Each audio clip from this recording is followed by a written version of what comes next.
तो आदाब, नमस्कार, गुड इवनिंग, सत श्री अकाल। एक बार फिर आप तमाम लोगों का स्वागत है क्राइम तक की कहानी के इस एपिसोड में। उम्मीद है पूरी फैमिली अच्छी होगी, अपना ख्याल रख रही होगी। आज मंडे, नए वीक का शुरुआत, पहला दिन वीक का।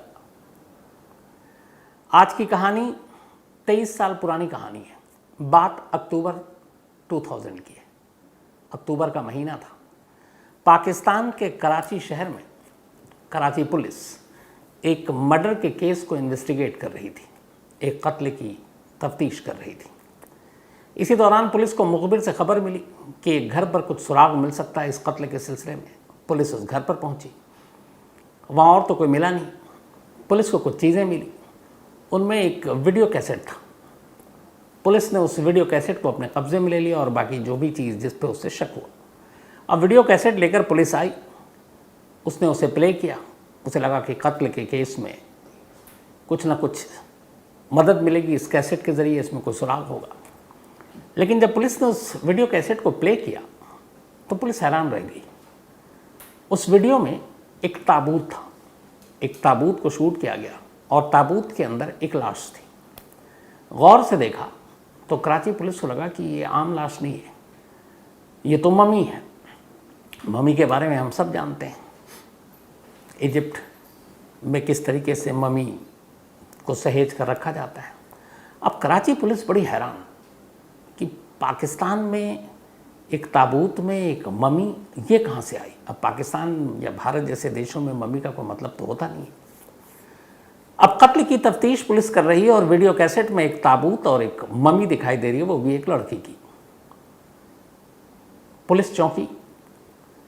उधर उस कत्ल के बारे में कोई सुराग मिल नहीं रहा। अब पुलिस ने कहा कि चलो सुराग ढूंढने के लिए जिस भी शख्स ने इस वीडियो कैसेट को बनाया, इसको शूट किया, उसका पता लगाते हैं। अब वो VHS के थ्रू, वो जो कैसेट था, पुलिस कराची के ही एक वीडियो पार्लर तक पहुंची। वहाँ एक शख्स मिला जिस शख्स ने इस वीडियो को शूट किया था किसी और के कहने पर। पुलिस ने उस शख्स को पकड़ा और बोला कि ये वीडियो मिला है और इसको तुमने शूट किया है। उसने कहा हाँ। उस शख्स का नाम था अली अकबर। अब अली अकबर कराची पुलिस के शिकंजे में, और कराची पुलिस उससे पूछताछ कर रही है कि ये ताबूत और इस ताबूत के अंदर रखी लाश या फिर मम्मी, इसका राज क्या है। तो अली अकबर पुलिस को बताता है कि असल में ये मम्मी जो है उसे बलूचिस्तान के कोयटा शहर में वहाँ के एक लोकल सरदार से मिला है, ऊँटों के एक कारोबारी, और वो वहाँ के एक लोकल सरदार टाइप से हैं अपने कबीले में, और उनका नाम है वली मोहम्मद रिकी। तो वली मोहम्मद रिकी से ये मम्मी मिली और मतलब उन्होंने ही ये शूट करवाया था और मैंने शूट किया है। अब कराची में जिसने शूट किया, पुलिस उसके पास कब्जे में अली अकबर। अब अली अकबर ने दूसरा नाम बताया, बलूचिस्तान के कोयटा में एक ऊँटों के सरदार कारोबारी वली मोहम्मद रिकी। अब कराची पुलिस की एक टीम कोयटा पहुंची। कोयटा पहुंचने के बाद वली मोहम्मद रिकी के घर पे गई, दबिश डाली और इत्तफाक से उनके घर पर एक ताबूत मिला। सेम वही ताबूत जो वीडियो में दिखाया गया था। पुलिस ने ताबूत खोला, पुलिस चौंक उठी, अंदर वही मम्मी ताबूत के अंदर। अब पुलिस ने कहा ये क्या मामला है, पाकिस्तान के अंदर एक मम्मी कैसे। अब वली मोहम्मद रिकी से पूछताछ की गई। वली मोहम्मद रिकी ने कहा कि ये ताबूत और ये मम्मी उसे शरीफ शाह बाकी नाम के एक शख्स ने दिए। अब ये तीसरा शख्स कौन, तो पता चला कि ये एक ईरानी है, ईरानी सिटीज़न, और उसने दिया। और उसने ये बताया था कि ईरान में एक भूकंप आया और भूकंप के बाद कई जगह खुदाई हुई और उसी खुदाई में ये मम्मी निकली। और ये मम्मी जो है ईसा से करीब 600 ईस्वी पहले की है, 2600 साल, 2600 ईयर बैक की ये मम्मी है। अब कराची पुलिस ने कहा ये क्या मामला है। एक कत्ल की तफ्तीश करते करते वो कहाँ 2600 साल पुरानी एक लाश के चक्कर में पड़ गई। लेकिन अब शरीफ शाह बाकी, वो चूँकि ईरानी था, उसे तो गिरफ्तार किया नहीं जा सकता था। दो लोग कराची पुलिस के कब्जे में थे, एक अली अकबर और दूसरा वली मोहम्मद रिकी। इन दोनों को पुलिस गिरफ्तार करके कराची लाती है और इनके ऊपर अलग अलग सेक्शन में जो धाराएं बनती हैं पुरातत्व अधिनियम के तहत, आर्कियोलॉजिकल, तो उसके तहत उनको गिरफ्तार कर जेल भेज दिया जाता है। अब जेल भेजने के बाद कराची पुलिस का मामला वही है कि एक मर्डर की तफ्तीश कर रही है, वो तो हुआ नहीं, उल्टे एक और लाश गले पड़ गई और वो लाश भी ऐसी वैसी नहीं। तो जब इन दोनों से पूछताछ की गई तो वली मोहम्मद रिकी ने बताया कि ये करीब 2600 साल पुरानी लाश है, एक ममी है, और इंटरनेशनल मार्केट में इसकी कीमत उस वक्त करीब 11 मिलियन डॉलर, लगभग पाकिस्तान के 60 करोड़ रुपए, उसने जो बताया 2000 में, तो 60 करोड़ रुपए की एक लाश। अब कराची पुलिस के आला अफसरों से ये बात होते होते पाकिस्तानी मिनिस्ट्री में पहुंची और फिर वहाँ के आर्कियोलॉजिकल डिपार्टमेंट के बड़े बड़े जो लोग थे, अफसर, उन तक पहुंची। उनकी आंखें खुली की खुली रह गईं कि ये क्या, पाकिस्तान में 2600 साल पुरानी एक ममी, क्या बात है। अब कराची पुलिस का उस ममी से तो कोई लेना देना था नहीं, ना उसको इतनी तमीज़ या तजुर्बा कि उसकी कैसी जांच की जाए। तो आखिरकार ये तय हुआ कि पाकिस्तान के पुरातत्व विभाग यानी कि आर्कियोलॉजिकल जो डिपार्टमेंट है उनकी, तो उनके एक मशहूर आर्कियोलॉजिस्ट हैं पाकिस्तान में, अहमद हसन दानी, ये पाकिस्तान में इनका नाम है इस आर्कियोलॉजिकल के फील्ड में, पुरानी चीज़ों को खोदने और खंगालने में। तो ये हुआ कि ये ममी अब उनके हवाले की जाए, क्योंकि ये ममी 2600 साल पुराना है, एक इतिहास है अपने आप में, हिस्ट्री है, तो वो पता करेंगे। आखिरकार कराची पुलिस ने ये 2600 साल पुरानी ममी सौंप दी। अब इधर इस ममी की खबर पाकिस्तानी मीडिया में आ गई और ये हुआ कि कराची पुलिस एक कत्ल की तफ्तीश कर रही है और उसके हाथ एक ममी लगी है। अब जैसे ही ये पता चला कि ये ममी बहुत पुरानी है, अब आर्कियोलॉजिकल सर्वे ने उसके ऊपर अपनी जो पूरी रिसर्च थी उन्होंने शुरू की। जो अहमद हसन दानी थे, उन्होंने जब इसकी जांच की तो जो चीज़ पाई, उन्होंने कहा कि ये बिल्कुल जैसे मिस्र में ममी बनाई जाती थी, ये वैसी ही ममी है। ममी को एक लकड़ी के ताबूत में रखा गया है और ताबूत में रखकर दफनाया गया था, और उसके बाद उस ताबूत को पत्थर से बने एक और ताबूत से दफनाया गया था। तो पहले ममी को लकड़ी के ताबूत में रखा गया, फिर दफनाया गया, फिर उसके ऊपर एक पत्थर का ताबूत बनाया गया, फिर उसको भी दफनाया गया, और पत्थर के ऊपर, जो ताबूत के ऊपर पत्थर था, उस पर हज़ारों साल पुरानी भाषा लिपि में कुछ लिखा हुआ था। आमतौर पर सारी ममीज़ में ऐसी लिखी होती है, और साथ ही एक देवता का चित्र बना हुआ था, जो मिस्र की ममी हो तो उसमें ऐसे ही होता है, और वो जो जिन देवता की तस्वीर बनी हुई थी उनका ताल्लुक़ या उनका कनेक्शन पारसी रिलीजन से था, पारसी धर्म से था। और अहमद हसन दानी ने अपने रिसर्च के बाद ये बताया कि इस ममी की उम्र करीब 2600 साल पुरानी है। मतलब ये जो लड़की है ये 2600 साल पुरानी है, और ईसा से 600 साल पहले इसको दफनाया गया था। अब लेकिन ये सवाल था कि ये ममी है किसकी, 2600 साल पुरानी है, वो भी पाकिस्तान तक आ गई। तो इसके ऊपर भी पूरा रिसर्च किया पाकिस्तान में आर्कियोलॉजिकल डिपार्टमेंट के लोगों ने। तो जब उन्होंने पाया उसके ऊपर जो लिखा हुआ था, उससे उन्होंने बताया कि ये फारस यानी कि अब का जो ईरान है, ईरान के एक बड़े महान और एक बहुत बड़े राजा हुआ करते थे, जर्सीस, उनकी बेटी की मम्मी है, जिसका नाम रोडुगुल था। तो एक तरह से ईरान की शहजादी की ये मम्मी थी। अब जब उनकी ये खोज और सारी रिसर्च सामने आई, मीडिया में खबर फैली, तो हंगामा हो गया कि पाकिस्तान में एक 2600 साल पुरानी मम्मी, वो भी एक ईरान की शहजादी की। अब जैसे ही ये खबर आई, अपने आप में एक इतिहास था, हड़कंप मच गया। हुआ ये कि सबसे पहले पाकिस्तान के अंदर लड़ाई शुरू हुई। बलोच के कोयटा से ये मिली थी एक सरदार के पास से, जिसका नाम था वली मोहम्मद रिकी। तो बलोच के लोगों ने, बलोच के जो पूरे प्रांत के जिम्मेदार लोग हैं, उन्होंने इल्ज़ाम लगाया कि ये कराची वाले ले गए, ये हमारी धरोहर है, हमारी विरासत है। अब जहाँ से ये मिली वहाँ से अफ़गानिस्तान का बॉर्डर लगता है। अफ़गानिस्तान ने क्लेम कर दिया है कि इस मम्मी का हमसे ताल्लुक़ है, जिन लोगों ने कब्र खोद कर ये मम्मी निकाली उनको हमने पकड़ रखा है, ये हमारे रास्ते से गया है, इस पर हमारा हक है, हमें दो।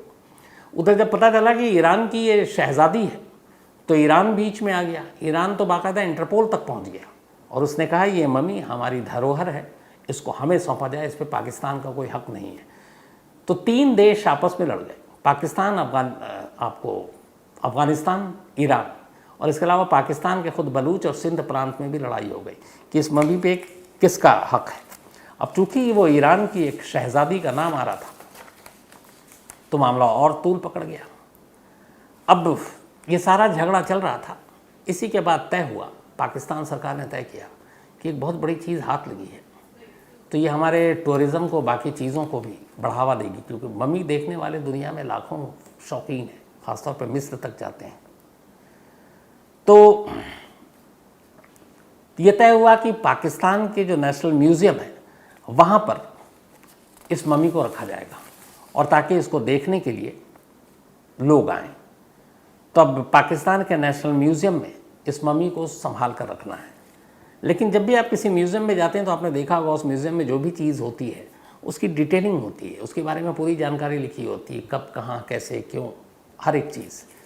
तो अब यहाँ ये था कि एक आर्कियोलॉजिस्ट ने, उन्होंने अपना रिपोर्ट तो अपनी दे दी, 2600 साल पुरानी है, फ़ारस यानी ईरान की शहज़ादी की है, लेकिन ये वाकई कब, कहाँ की, कैसे, क्या, उसकी फिर डिटेलिंग आपको म्यूज़ियम में उस मम्मी को रखने से पहले और भी दी जानी थी। तो इसके लिए अब जो डिटेलिंग करनी थी, तो ये तय हुआ कि मम्मी वाकई कितनी पुरानी है, इसकी हाइट कितनी है, किस तरह की है, जो सारी बातें लिखी हैं वो भाषा कौन सी है। तो इन सब के लिए ज़रूरी था कि अब इस मम्मी के ऊपर टेस्टिंग हो, इसकी पड़ताल की जाए। और यहीं जब पड़ताल की बात आई, फिर एक ऐसा खुलासा हुआ कि जिस मम्मी के लिए ईरान से लेके अफ़गानिस्तान और पाकिस्तान के अपने बलूचिस्तान और सिंध सारे लड़ रहे थे, पाकिस्तान सरकार को शर्मिंदगी झेलनी पड़ी। वजह क्या थी? वजह ये थी कि इसका पूरा एक तरह से टेस्टिंग, परीक्षण होना था इस मम्मी का, ताकि इसकी सही उम्र, सही आकार, सारी चीज़ें, इसका कनेक्शन सब निकालना था।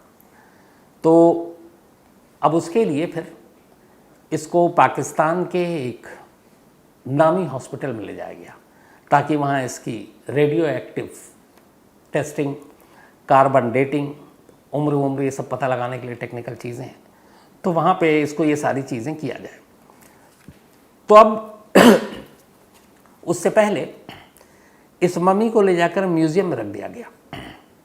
म्यूज़ियम में रखने के बाद अब डॉक्टरों और हॉस्पिटल से ये सारी तैयारियाँ चल रही हैं। अब जब म्यूज़ियम में रखा गया मम्मी को, तो ये था कि जितना नॉर्मल टेम्परेचर होता है कमरे में किसी घर में, आप एसी भी चलाते हैं तो 18, 20, 22 ऐसे ही रखते हैं, 24, तो उस नॉर्मल टेम्परेचर में इस मम्मी को रख दिया गया उस म्यूज़ियम में। फ़िलहाल इसके ऊपर टेस्टिंग होनी थी। अब जब नॉर्मल उसमें रख दिया गया, 3-4 दिन के अंदर अचानक म्यूज़ियम के स्टाफ ने महसूस किया कि मम्मी से कुछ बदबू आ रही है। अब उन्हें बड़ा अजीब लगा कि यार मम्मी से 2600 साल पुरानी मम्मी और उसमें से कैसी बदबू आ रही है। तो जब वहाँ के इंचार्ज और बाकी ज़िम्मेदार लोगों ने चेक किया तो उन्हें लगा कि वाकई मम्मी से बदबू आ रही है। उन्होंने फ़ौरन अपने आला अफसरों को खबर दी। इसके बाद ये हुआ कि इसको फ़ौरन अस्पताल भेजा जाए, इतनी पुरानी करोड़ों रुपए की मम्मी ख़राब ना हो जाए। तो अब पाकिस्तान के आगा खान अस्पताल इस मम्मी को शिफ्ट कर दिया गया और कहा कि इसको फ़ौरन भैया आप टेस्ट करो और इसको ठीक ठाक करो। अब आगा खान अस्पताल में इस मम्मी की टेस्टिंग शुरू हुई।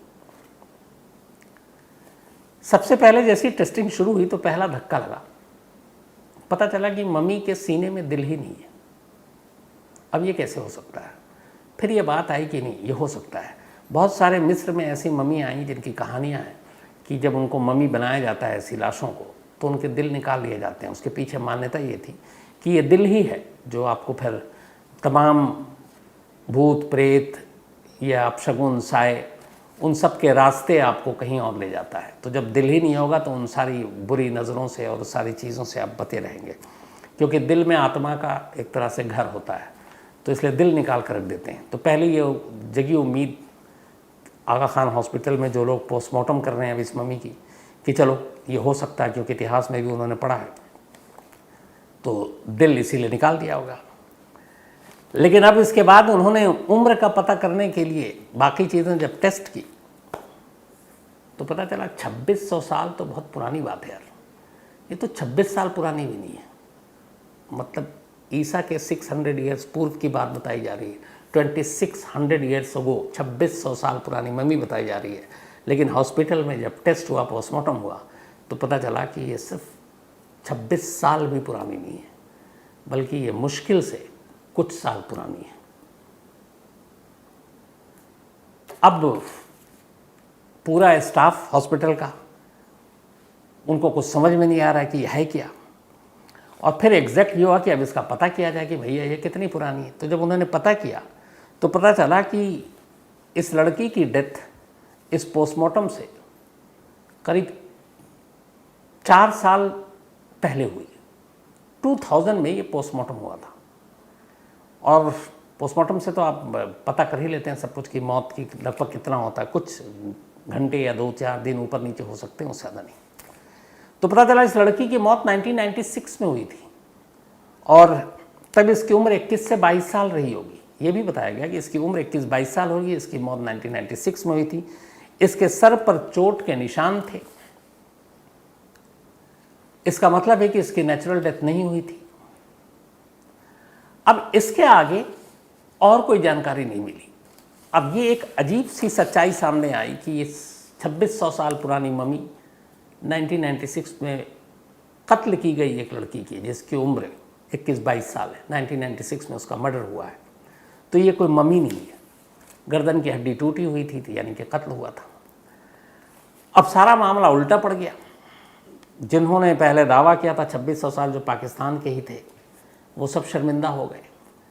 अब जैसे इधर ईरान, अफ़गानिस्तान, उधर कोयटा, बलोच सबको पता चला, वो भी मुस्कुरा रहे। अब यहाँ पाकिस्तान सरकार की फजीहत भी हो गई, आर्कोलॉजिकल डिपार्टमेंट की भी फजीहत हो गई। तो खैर अब कहा गया कि छट चलो, जिस अभी तक मम्मी को सहेज कर रखा गया था कि करोड़ों रुपए की इसकी कीमत है। हालांकि मम्मी ख़रीदना बेचने पे तो रोक है, लेकिन बहुत सारे दुनिया में इस तरह के लोग हैं इंटरनेशनल में, मार्केट में काला बाजारी करने वाले। तो अब मम्मी की जैसी सच्चाई सामने आई कि ये किसी शहजादी की नहीं, किसी 2600 साल पुरानी नहीं, बल्कि सिर्फ कुछ साल पुरानी 1996 में पाकिस्तान में एक लड़की का कत्ल हुआ। तो सवाल ये है कि फिर ये ऐसा हुआ कैसे। अब जब इसकी जांच की गई तो पता चला कि ये जो ईरान में शख्स था जिसने शरीफ शाह बाकी, ये कोयटा में रहने वाले वो जो सरदार ऊँटों के जिनका बिजनेस था, कबीले के सरदार थे, उनकी और उसके बीच में एक दिन बातचीत हो रही थी। दोनों एक दूसरे को जानते थे। तो वली मोहम्मद रिकी और ये ईरानी शरीफ शाह बाकी, ये 2 लोग थे इस पूरी साजिश के असली कर्ता धर्ता। उन्होंने एक लाश हासिल की, लेकिन कहाँ से, इसके ऊपर अभी भी पर्दा है। पर किया ये गया, जो अब तक की पूरी जांच और जो पोस्टमार्टम हुई उसके बाद, उसमें यह है कि एक लाश ली गई। अब उसमें 2 चीज़ें आ रही हैं कि लाश शायद कब्र से भी निकाली गई है। कब्र से लाश निकालने के बाद उसके बालों को कलर किया गया ताकि बहुत पुराना लगे। उसकी बॉडी पे उस तरीके से लेप लगाए गए जो शहद और फिर इसके अलावा कुछ और चीज़ें, और वो सारी चीज़ें करने के बाद कुछ ऊट पटांग टाइप के सारी वो लिपि पुराने ज़माने की लिखी गई। जैसा आपको याद होगा बाहुबली आपने फिल्म देखी, उसमें एक वो जो डायलॉग है उसका जो समझ में नहीं आता है, तो वो दिखाना था कि पुरानी भाषा है। तो ये सारी चीज़ें, वो सारी तस्वीर इस तरह से दी गई कि ये लगे कि एक मम्मी है, और उसके बाद उसी तरीके से एक ताबूत एंटिक टाइप सब कुछ करके ये दिया गया। लेकिन जो खुद चूँकि 2 ही लोग कब्जे में थे पाकिस्तान पुलिस के, एक कोयटा के वली मोहम्मद रिकी और एक दूसरा अली अकबर। अली अकबर ने सिर्फ वीडियो बनाया। वली मोहम्मद को ये पता ही नहीं था कि असली है कि नकली है। उनको तो पीछे से दिया गया और कहा गया ये बहुत महंगा है, करोड़ों में डील होगी, तो आधा आधा पैसे बांटेंगे, बस उसे इतना पता है। इसके आगे उससे कुछ पता नहीं। और जो अब ईरानी शख्स है वो कभी पुलिस के हाथ नहीं आया, तो बाकी सच्चाई पता नहीं है। तो अब यहाँ पे सवाल ये आ गया कि ये लड़की कौन है। पहली चीज़ तो ख़त्म हो गई, ये मम्मी नहीं है। अब इस मम्मी की बदकिस्मती देखिए, जब सच्चाई आई कि ये कौन सा 2600 साल पुराना, ये तो हाल की है, ये तो बेवकूफ़ बनाया गया। तो मम्मी ऐसे ही एक ऑर्गेनाइजेशन है, एक ईदी ऑर्गेनाइजेशन करके पाकिस्तान में, वहाँ के मुर्दा घर में रखी रही 2000 से लेकर 2008, अगले 8 सालों तक। ये ईदी फाउंडेशन वही है, आपको याद होगा बहुत पहले एक पाकिस्तान से एक बच्ची आई थी जो ठीक से बोल नहीं या सुन नहीं पाती थी, गीता नाम की। जब सुषमा स्वराज जी विदेश मंत्री थी तब वो लेकर आई। तो उस गीता को भी इसी ईदी ऑर्गेनाइजेशन ने, ये NGO है, पनाह दी, और उसने ही गीता को ढूंढ कर यहाँ तक भेजने का काम किया था। तो 8 सालों तक मम्मी के नाम पर कत्ल की गई, चूँकि गर्दन की हड्डी टूटी हुई थी। इस लड़की को अपने ही अस्पताल के मुर्दा घर में रखा रहा और फिर उन्हें लगा कि इससे बहुत खर्च पड़ रहा है, बाकी जगह भी गिर रही है। 2008 में आखिरकार, जिसके इंटरनेशनल मार्केट में कहा गया था एक वक्त में करीब 60 करोड़ रुपए की ये ममी है, लावारिस हालत में ईदी फाउंडेशन ने एक कब्रिस्तान में दफनाया, मौत के 8 साल बाद 2008 में। अब सवाल ये है कि क्या उसे दूसरी बार दफनाया गया? क्योंकि दो चीज़ें हैं इस चीज़ को लेकर। कराची पुलिस एक तो उस कत्ल के बारे में जिसकी तफ्तीश शुरू की थी और ये वीडियो कैसेट आता है और फिर मम्मी की कहानी आई, वो कत्ल सुलझ नहीं पाया अभी भी। दूसरा, जब ये इस लड़की की अब कहानी सामने आई कि गर्दन की हड्डी टूटी हुई 1996 में इसका कत्ल हुआ है, इस लड़की के कत्ल की कहानी छोड़िए, इस लड़की की आइडेंटिटी क्या है, कौन थी ये आज भी 2023 है और ये 2000 मतलब 23 साल हो गए, आज भी पाकिस्तान या कराची पुलिस इस सच्चाई को बेनकाब नहीं कर पाई है कि वो लड़की कौन थी, उसका कत्ल किसने किया, क्या लाश कब्र से निकाली गई, क्या कातिलों ने लाश को दफना दिया, या फिर कुछ और कहानी है। तो आज भी उस जिस लड़की को मम्मी बनाकर पेश किया गया उसकी सच्चाई वैसी राज बनी हुई है। जिस मम्मी को, एक फर्जी मम्मी को एक तरह से पाकिस्तान में पेश किया गया, उस मम्मी की भी असली कहानी यहाँ के ख़त्म होती कहाँ पर, वो भी एक राज है। लेकिन हाँ, इसे बड़ी शर्मिंदगी उठानी पड़ी थी उस वक्त। तो ये थी कहानी उस मम्मी की जो कभी बहुत अनमोल थी और आखिर में अंजाम ये था कि उसको लेने वाला कोई नहीं था, उसको दफनाने वाला कोई नहीं था और एक NGO को उस अनमोल मम्मी जिसे कभी कहा गया था उसको दफनाना पड़ा, वो भी 8 साल तक इंतज़ार करने के बाद। 8 साल बाद उसे दफना दिया गया। लेकिन अब भी उस लड़की की सच्चाई, उसका कत्ल क्यों, कैसे, वजह क्या थी, किस फैमिली को बिलोंग करती थी, ये सारी चीज़ें एक राज है। और शायद मम्मी का हुआ इतना ज़्यादा था कि कराची पुलिस को लगा कि ये मामला इतनी सीरियसली जांच करने की है भी नहीं, और यही वजह है शायद जांच नहीं की। वरना मुझे लगता है इस केस को अगर जांच करते तो पता नहीं इसमें और कौन सी कहानी निकल कर सामने आती। तो फिलहाल इस कहानी में इतना ही, लेकिन कहानी ख़त्म करूँ उससे पहले वही अपना सिलसिला। आज कबीर ख़ान, इनका बर्थडे है, हैप्पी बर्थडे कबीर। और ये मकबूल ख़ान और पूजा इन दोनों ने भेजा है, और मकबूल ख़ान एक सोल्जर हैं, सिपाही हैं, थैंक यू सो मच। इसके अलावा श्रवण पटरे, इनका भी आज जन्मदिन है, तो हैप्पी बर्थडे श्रवण। और मोक्ष अश्वम ने भेजा है। पूजा मिश्रा, इनका भी आज बर्थडे है, तो हैप्पी बर्थडे पूजा जी। और ये संतोष मिश्रा जी ने भेजा, उनकी पत्नी हैं। प्रवीण पटेल, इनका भी आज बर्थडे है, happy birthday Praveen ji and all the best. आप जल्दी रिकवर करें, आपकी सर्जरी हुई है। और प्रवीण जी की वाइफ हैं संध्या पटेल, उन्होंने ये भेजा है बोस्टन से, and thank you so much invite के लिए संध्या जी आपका। और प्रवीण जी आप फटाफट बस ठीक हो जाए।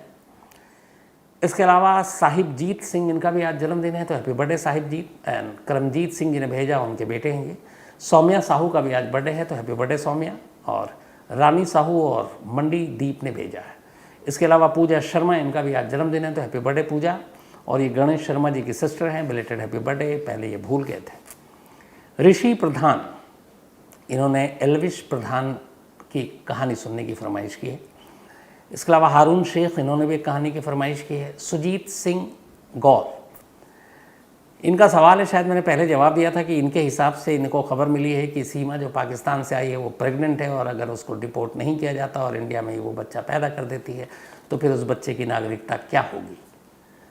तो जब तक देखिए उसको सिटीजनशिप नहीं मिल जाती है और या उसको डिपोर्ट करने की बात है, तो अगर डिपोर्ट करने की तैयारी है तब वो बिल्कुल इंडियन नहीं होगा। और डिपोर्ट नहीं करते हैं, लॉन्ग टर्म वीज़ा मिल जाता है, तो ऐसे में अगर वो बच्चा यहाँ पे जन्म लेता है तो हो सकता है उसको यहाँ की नागरिकता मिल जाए, लेकिन बहुत क्लियर नहीं हूँ मैं अभी। Sheetal Tilekar, thank you so much, ये मुंबई से हैं। और मैंने मजाक किया था शीतल जी कि मैं पबजी खेलना चाहता हूँ, तो ऐसा कुछ नहीं है, वैसे भी वक्त कहाँ मिलता है, लेकिन आपने जो भी लिखा अच्छा था, थैंक यू। वरुण कुमार, नमस्ते। इसके अलावा Mahendra Singh Bidwat, thank you so much आपका। Altamash Baig, thank you so much, काफ़ी दिनों बाद आपने मेल किया। जोसेफ शाह, ये नॉर्वे से हैं और इनका कहना है कि जो सिंगापुर की शायद कहानी पे उन्होंने मेंशन किया कि जो ड्रग एडिक्ट होते हैं वो असल में क्रिमिनल नहीं, एक तरह के मरीज़ होते हैं, तो मरीज़ों को फांसी नहीं दी जानी चाहिए। सुमित देबनाथ, ये इनकी अपनी ज्वेलरी शॉप है, इन्होंने लिखा है, वो मुझे लगता है कि उसी सिंगापुर स्टोरी से रिलेटेड है कि 3100 ग्राम 2 तोला और 10 आना होता है गोल्ड में। तो अगर इस हिसाब से या ड्रग्स में भारत में ये होता तो इसके लिए क्या सज़ा होती। तो 3100 ग्राम नहीं था वो, सुमित देबनाथ जी, सिर्फ 31 ग्राम की बात थी। नीना सूरी, और इन्होंने भी सिंगापुर स्टोरी के बारे में कहा है और कहा है कि ये शायद सिंगापुर में ही रहती हैं, कि यहाँ बहुत स्ट्रिक्ट लॉ है कानून तोड़ने पर। तो फिलहाल आज कहानी में इतना ही। अब आपसे मुलाकात होगी कल रात 9 बजे किसी नई कहानी के साथ। तब तक अपना ख्याल रखिएगा। Thank you very much.